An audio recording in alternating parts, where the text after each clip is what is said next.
Good morning, good morning, good morning, everybody. Happy Friday.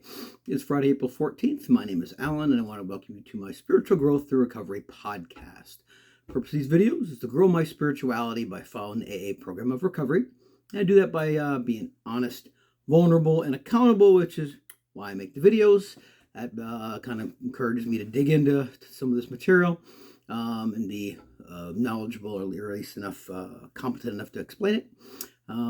I'm not no expert in AA or spirituality or recovery. I'm just sharing my experience as I go on this journey of living life on life's turn sober. The recipe we follow here is we read the daily reading out of the AA Daily Reflections book. There's a link in the description if you want to follow along. I'll just share my take on what I took from the reading and then anything else that's going on that I feel like sharing. So that's about it. All right, let's dig in. So again, it is April 14th, end of the week, Friday. The topic for today is going to be the number one offender. And we'll just do a weekly recap this time. April 14th, the number one offender. Resentment is the number one offender. It destroys more alcoholics than anything else. From it stems all forms of spiritual disease, for we have been not only mentally and physically ill, we have been spiritually sick. Alcoholics Anonymous, page 64. As I look at myself practicing the four-step, it is easy to gloss over the wrong that I have done, because I can easily see it as a question of getting even for the wrong done to me. If I continue to relive my old hurt, it is a resentment, and resentment bars the sunlight from my soul. If I continue to relive hurts and hates, I will hurt and hate myself. After years in the dark of resentments, I have found the sunlight. I must let go of resentments. I cannot afford them. Resentments, the number one offender. I believe this AA literature is the best literature ever written. It's my opinion. Better than the Bible, better than anything else. This speaks to me more than anything else. So if it's going to say it's the number one offender, who am I to say anything different?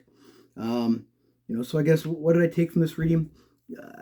Obviously, I love definitions. So I looked up some definitions of resentment, and what I found was bitter indignation at having been treated unfairly. I feel I've been treated unfairly. I'm hurt. How I perceive I've been treated. And the one that I probably like the most is that if you break the word down in re and then zent, for resent, re means again, over and over, and sent means feel or sense. So it's feeling the same thing over and over and over again, right? Replaying that in our minds, re-experiencing that. That's probably my best definition that I've heard on that. And it destroys more alcoholics than anything else, right? We're just sick. We're sick to the core, right? It rots at us. And that's something we don't want. Why do we want that? I guess it's something that makes us feel maybe more morally higher by going after somebody else. If I continue to relive my old hurt, it is resentment. Resentment bars the sunlight from my soul. Once I'm blocked from the spirit, right? It's almost like feel like we're in an emotional jail, and we won't let ourselves out. We have to sit in there. The darkness and the hurt that applies to that. And after years in the dark of resentments, I found the sunlight. I must let go of resentments. I cannot afford them. Must forgive and then accept. And then to let go of those things. It's interesting. I feel like what is it in here? It talks about getting even. See, I feel like I did that earlier this week.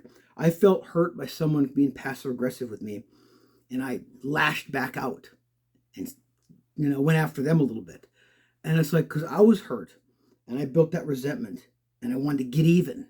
And now it's affected me in that relationship with that person. And it just does not feel good. It doesn't feel good. And so it's something I'm going to have to continue to work on the rest of my life and process these things, because I'm not proud of how I acted. And that's, if I got to make amends for that again too. But I'm willing to do that today. I'm willing to face those things and willing to walk through that. Anyway, so that's the reading for today. This week was a really, really heavy week. A lot going on this week, a lot of internal work, and saw a lot of things I didn't like. And so this week, I'm just going to end the week kind of with a recap. I'm kind of spent, and I really don't have any energy to look into anything else. So I'm just going to do a quick recap of the week. As the week progressed, Monday talked about growing up. Tuesday talked about giving up insanity.